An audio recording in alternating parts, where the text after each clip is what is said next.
Ito tingnan natin kung iikot yung fan nya. Switch natin on. Ayaw talaga. Kailangan talaga ng kunting alalayan natin. Uy! Ayun. Gumising. Tingnan natin baka may lost connection. Kaya pala nag-overheat. Akala ko motor lang nag-overheat, pati pala amplifier. Patayin muna natin.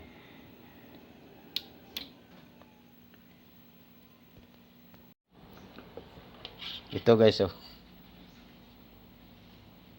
ginawa ko yung tester ng pang motor kasi wala tayong tester ng yung multi-tester na analog. Maganda sana yun. Ito titingnan natin kung may supply. May supply na lalabas dito sa sakit nito. Pag switch natin, kailangan may ilaw yan. Ilaw yung test light ko. Switch natin Okay. Tingnan natin kung ilaw. Ayun. Umiilaw. Ito yung output. Papuntang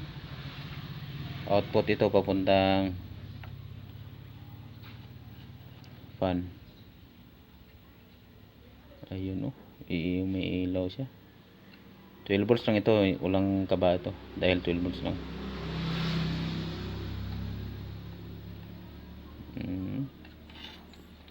May supply siya.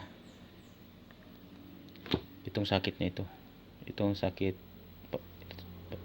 papuntang fan.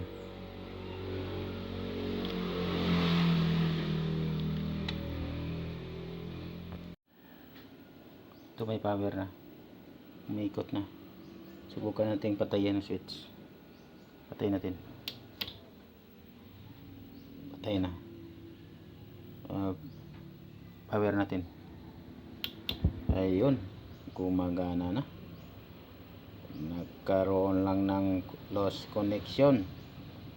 Kaya ngayon, okay na. Approve. Patayin natin ulit.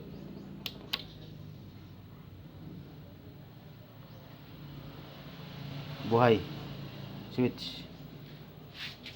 Tingnan nyo yung umiikot. I-switch natin.